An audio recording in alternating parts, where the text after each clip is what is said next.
प्रिय दोस्तों, आजकल आपने देखा होगा कि काफी लोग हिंदुइज्म और हिंदुत्व को अलग अलग बताकर एक तरीके से सनातन धर्म को काफी कोस रहे हैं और वो इसके बारे में अफवाह भी फैला रहे हैं। यदि आप देखें, भारतवर्ष की जो सभ्यता है वो सबसे पुरातन, सबसे पुरानी सभ्यता है और वो सिर्फ एक अकेली सभ्यता पूरे विश्व में है जो सरवाइव करी है। और ये हमारी जो सभ्यता सरवाइव करी है ये है बेस्ड हिंदुइज्म और सनातन धर्म। हिंदुइज्म जो है वो सनातन धर्म के ऊपर टिका है और उसको फॉलो करता है। अब आप देखिए कि कुछ लोग जो इसके बारे में, सनातन धर्म के बारे में जो अफवाह फैला रहे हैं, आपको मैं एक एग्जाम्पल देना चाहूँगा कि धर्म बहुत बड़ी चीज़ है। यदि आप देखें, और काफ़ी पंथ हैं जो चले हैं, और स्पेशली आज मैं बताना चाहूँगा कि प्रोपेट की मौत के बाद में जो इस्लाम के अंदर जो है दो ग्रुप, दो पंथ बने। एक तो कट्टरवादी पंथ था और एक था सूफी टाइप। यदि आप देखें तो मैं आपको एक एग्जाम्पल देनी चाहूँगा। औरंगजेब एक बहुत ही क्रूर शासक था और ये आपको पता ही है कि उसने कितने मंदिर तुड़वाए और कितने हिंदुओं की जो है ना वो जाने ली। लेकिन सबसे बड़ी बात यह है कि उसका खुद का अपना भाई जो दारा शिकोह था वो एक तरीके से सूफी संत था और उसको सारे वेदों का पता था, उपनिषद का पता था, पुराण का पता था, नीतियों का पता था। लेकिन औरंगजेब जो था वो एक दूसरे पंथ जो बिल्कुल कट्टरवाद को आगे बढ़ाता है, जो टेररिज्म को बढ़ाता है, और ये तभी से चला आ रहा है। प्रॉफिट की मौत के बाद में इस तरीके के दो ग्रुप इस्लाम में बने जो एक कट्टरवादी सोच को पैदा करते थे और दूसरे सूफी। तो काफी लोग ऐसे हैं आज भी जो एक तरीके से सनातन धर्म और एक भारतवर्ष में जो रहते थे वो उस वर्ग को बिलोंग करते हैं, लेकिन दूसरे जो हैं वो कट्टरपंथी। और आज हम देख रहे हैं कि कट्टरपंथी ने पूरी दुनिया को, पूरे विश्व को जो है कट्टरपंथी इस्लाम ने किस तरीके से उसको टेररिज्म का एक घर बना दिया है। और आपके सामने एग्जाम्पल है पाकिस्तान की। जिस तरीके से अभी पाकिस्तान में एक श्रीलंकन आदमी का जिस तरीके से उन्होंने उसका कत्ल किया है, किस तरीके से बूचर किया है, वो आपके सामने इस कट्टरपंथीता का, जो कट्टरपंथी लोग हैं उनका जो क्रूर चेहरा है वो बिल्कुल उजागर कर दिया है। तो आप देखिए कि सनातन धर्म में जिसमें सभी तरह के लोग रहे हैं और इस सनातन धर्म के अंदर सभी लोगों ने प्रोग्रेस किया है,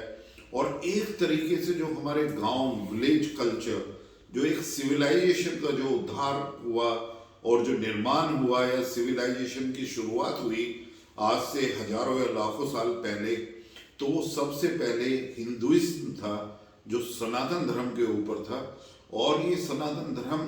रिलीजन में नहीं काउंट होना चाहिए, क्योंकि रिलीजन जो है वो पंथ कहे जा सकते हैं, लेकिन सनातन धर्म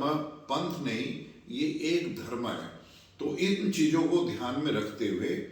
मेरा युवाओं से यही कहना है कि आज आप अपने राष्ट्र निर्माण को करने के लिए आप भारतवर्ष के बारे में बिल्कुल जानिए। आप देखिए, भारतवर्ष का इतिहास पढ़िए, आप भारतवर्ष के ऐसे राजा महाराजा, ऋषि मुनि और इस तरीके के कर्मठ लोगों ने जो बहुत ही सेंचुरीज में तपस्या करके और एक तरीके से ज्ञान प्राप्त करके भारतवर्ष को सिर्फ भारतवर्ष में ही नहीं, पूरा एक तरीके से विश्व गुरु बनाया। भारतवर्ष को इतना समर्थ बनाया कि भारतवर्ष पूरी दुनिया की जो जीडीपी एक तरीके से कहते हैं वो करीब 32-33% वो सिर्फ इंडिया की वजह से थी। तो आप देखिए कितने उत्कृष्ट जो सनातन धर्म में या सनातन धर्म के जो ग्रंथ हैं, जिसमें 4 वेद हैं, हमारे पुराणास हैं और नीतियां हैं और उपनिषद हैं,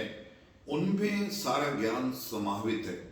तो आपकी बहुत ही ये एक जो कल्चर और धरोहर है, ये हमारे ऋषि मुनियों ने हजारों साल की तपस्या से प्राप्त करी है। फिर आता है कि किसी भी, ये सभी को पता है कि भारतवर्ष में जो 700-800 साल का जो इतिहास रहा है, उसमें जो इन्वेडर्स यहाँ पे आए हैं, उन्होंने हमारी सभ्यता को कुचलने का, हमारी सभ्यता को डिरेल करने का और एक तरीके से उसको समाप्त करने का या डिवाइड करने के बहुत कुछ उन्होंने किया। लेकिन फिर भी ये इतनी एक तरीके से शक्तिशाली एक सोच है, एक धर्म था जिसके लोग आज भी जो है ना वो सरवाइव हो सके और आगे प्रोग्रेस कर रहे हैं। अभी भी जो है एक तरीके से इंडिपेंडेंस के बाद में, आज़ादी के बाद में भारतवर्ष जो अपनी शिक्षा प्रणाली को नहीं बदल पाया था और एक तरीके से जो हमारा गौरवशाली इतिहास था उसको हम भूल गए थे, फिर दोबारा से उसमें एक जागरूकता हुई है। और ये जागरूकता मैं चाहूँगा कि युवाओं के अंदर आनी चाहिए। आज युवाओं को रिसर्च करनी चाहिए, युवाओं को पुराने सारे ग्रंथ पढ़ने चाहिए और ज़्यादा से ज़्यादा यूनिवर्सिटी, राष्ट्र निर्माण के और भारतीय संघ को, भारतवर्ष को समझने के लिए उसके इतिहास को, गौरवशाली इतिहास को पढ़ें, समझें और दोबारा से लिखें। क्योंकि हमारा जो इतिहास, जब इन्वेडर्स जो यहाँ पर आए या ब्रिटिश जो राज था, ब्रिटिश राज ने सिर्फ एक ही चीज़ सिखाई, वो था कि कैसे भारतवर्ष में लूटपाट करें, किस तरीके से सोसाइटी को डिवाइड करें, किस तरीके से हमारी जो शिक्षा पद्धति थी उस पर उन्होंने किस तरीके से अत्याचार, उसको तहस नहस किया, किस तरीके से एक स्पेशल वर्ग बनाया जो सिर्फ इंग्लिश जानने वाले और टाई कोट पैंट पहनने वाले या बाहर पढ़ने वाले लोग थे, और किस तरीके से शिक्षा पद्धति को डीरेल करके उन्होंने हमेशा इस तरह के लोगों को आगे बढ़ाया जो चाटुकारिता करते थे, जो साइकोफेंट्स थे, जो उनकी एक तरीके से चमचागिरी करते थे और उनके पैरों में बैठे रहते थे। तो इन सब चीज़ों को देखकर जब आप एक नई सोच के साथ में भारत का गौरवशाली इतिहास देखेंगे तो आपको पता चलेगा कि भारतवर्ष अब आपके हाथ में है और आपको भारतवर्ष, स्पेशली ये जो 75 साल से 100 साल की हमारी जो जर्नी होनी है, हम 75 साल का जो अमृत महोत्सव जो हम बना रहे हैं, उसके बाद में जो अगले 25 साल हमें युवा हमें लेके जाएंगे, जब हमारे 100 वर्ष पूरे होंगे आज़ादी के, तो मेरे ख्याल से मुझे पूर्ण विश्वास है कि भारतवर्ष